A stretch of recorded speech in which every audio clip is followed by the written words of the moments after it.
मामा, खरं तर प्रशांत किशोर जे आहेत ते सुनेत्रा पवारांना भेटले. चर्चा अशा आहे, त्यांनी सध्याचे जे प्रदेशाध्यक्ष आहेत त्यांच्या कार्यपद्धतीवर नाराजी व्यक्त केली. त्यांचं असं म्हणणं आहे की पुढील निवडणुका ह्या सगळ्या गोष्टी जिंकायच्या असतील तर प्रदेशाध्यक्ष बदला. असं काही नाहीये, असं काही नाहीये, असा कुठल्याही प्रकारचा सल्ला दिलेला नाही. ते आपले भेटायला आले होते. त्यांचे आणि पूर्वी दादांचे पण संबंध चांगले होते, त्यांचे आणि पारदादाचे संबंध चांगले आहेत. त्यामुळे त्यांना ते भेटायला आले होते आणि त्यामध्ये त्यांनी कुठल्याही प्रकारचा सल्ला दिला नाही. हा विनाकारण कुणीतरी एक गैरसमजातून कुणीतरी एक बातमी पसरवतोय, त्या बाबतीत त्यांना कुठल्या अशा प्रकारचा सल्ला दिलेला नाही. सुनील तटकरेंचं काम कसं आहे तुम्हाला काय? सुनील तटकरे साहेब हे राज्याचे अध्यक्ष आहेत. ते सर्वांना बरोबर घेऊन काम करतात.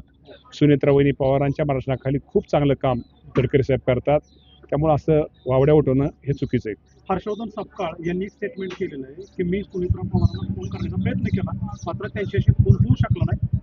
एकंदरीत त्यांचे जे शब्द होते किंवा त्यांनी काँग्रेसने जी टीका केली होती त्या अनुषंगानं त्यांनी फोन करण्याचा प्रयत्न केला होता. काय म्हणायचं? नाही, हे करणं असं म्हणणं आपल्याला माहिती आहे की महाराष्ट्र हे राज्य हे महिलांचा सन्मान करणारं राज्य आहे.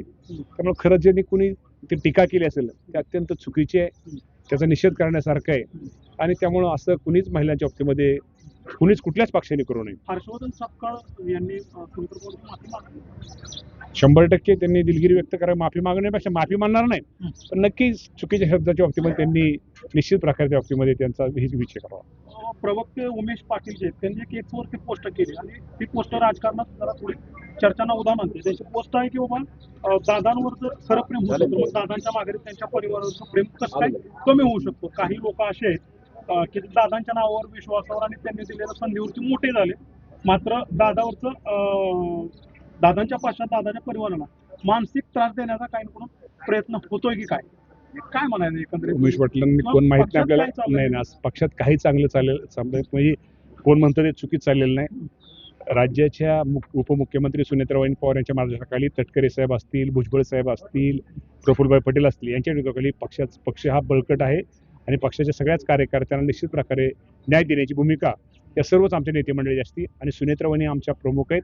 सुनेत्रा वहिनी जो काही निर्णय घेतील तो आम्हा सर्वांना मान्य असतो. मराठा समाजाचा ओबीसी प्रवर्गात उपवर्ग म्हणून विचार शक्य आहे आणि राज्य सरकारनं तशी न्यायालयात भूमिका मांडली.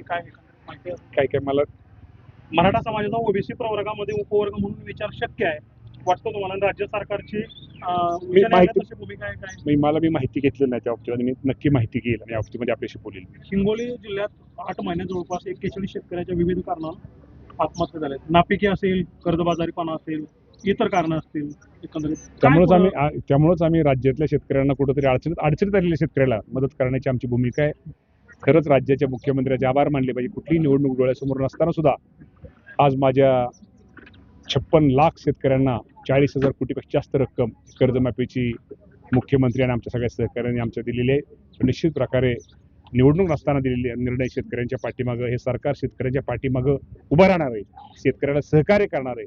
त्यामुळे निश्चित प्रकारे या बाबतीमध्ये आपल्या माध्यमातून माझी शेतकरी बांधवांना विनंती, अजूनही आपल्या कर्जमाफीच्या याद्या 1, 2, 3, 4 हळूहळू येतील. त्यातही कदाचित त्यांचं नाव असेल तर कर्जमाफीच्या बाबतीमध्ये आपल्या आत्महत्येच्या बाबतीमध्ये त्यांनी विचार करू नये. कारण आपलं कुटुंब, आपला परिवार, आपले आई वडील, आपली बायका पोरं आणि आपला सगळे मित्र परिवार, आपल्या बहिणी आपल्यावर अवलंबून आहेत. त्यांच्या मनाला काय होईल याचा नीट सर्व शेतकऱ्यांनी विचार करावा.